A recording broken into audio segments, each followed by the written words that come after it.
A water shortage in Iran sparking protests in the streets as temperatures hit 120 degrees.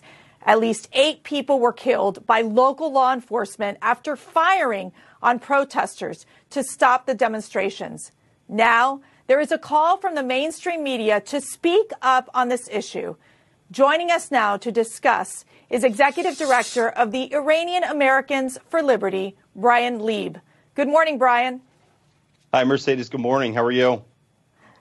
Wonderful. I got to read your article, your most recent article on Newzmekx.com, and you say silence from mainstream media on recent protests in Iran is unacceptable.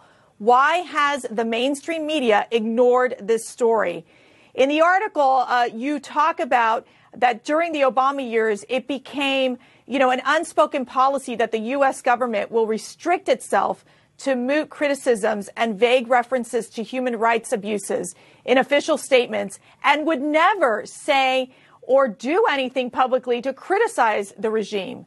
What changed under President Trump, and is the Biden administration just going to ignore this issue? Yeah, sadly, so far they are ignoring the issue, whether it's President Biden himself or the administration and senior leadership throughout the administration. They're turning the other cheek when it comes to the protests that are happening inside of Iran right now. Obviously, President Trump took a much different stance, a much different approach. And he was active on social media. He was active with the media. And when he talked about Iran, the media would pay attention. Unfortunately, President Biden has not said a single word about the protests that are happening right now inside of Iran, so the media is not going to cover it. And it's worth noting, Mercedes, that the protests that are happening right now, while they started in very small provinces throughout Iran with regards to water shortages and with regards to electricity outages, have grown now to the streets of Tehran, where they're chanting for death to the dictator and to stop spending money in Lebanon and in Gaza. The people of Iran want freedom. They want liberty, and they want their government to start taking care of them instead of funding proxies, terrorist proxies all throughout the world. So we know with the Biden administration, they've talked about moving back towards JCPOA and really engagement with the Iranian regime. What is it with these Democrats in terms of the fact that they would stand with the Iranian regime, and why have they chosen not to show their support for the people of Iran? Yeah, it's a very disturbing issue, to say the least. This past week, there were 4 or 5 members of Congress that spoke out, took to Twitter and spoke out against these protests that were happening. And unfortunately, they were all Republicans. Democrats have been largely silent on this issue, whether, again, it's the administration or it's members of the House and Senate. They've just been completely silent. And you're showing pictures on the screen right now of what's happening inside of Iran right now. How can this be ignored? How can the people of Iran taking to the streets for freedom be ignored by this administration? All signs point to, you mentioned the JCPOA. All signs point to, unfortunately, this president and his administration are doing everything that they can to get back into this deal with the world's leading state sponsor of terrorism, and also the leading, the most notorious human rights abuser as well.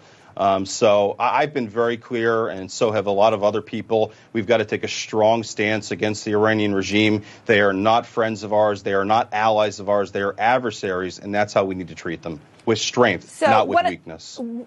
One of the things you mentioned in your article was a lack of internet access that many of these protesters have. Obviously, the Iranian regime, they shut it down to the people of Iran. Does that contribute to the problem of the mainstream media not covering this? Now, I know Newzmekx has been covering this issue. We've been talking about this issue, about the protest. But does that contribute to the fact of the silence coming from the mainstream media? Well, of course it does. How is the mainstream media and the American people at large going to know what's happening when the regime turns off the internet? And just for contrast, I want the American people and your viewers to think for a second.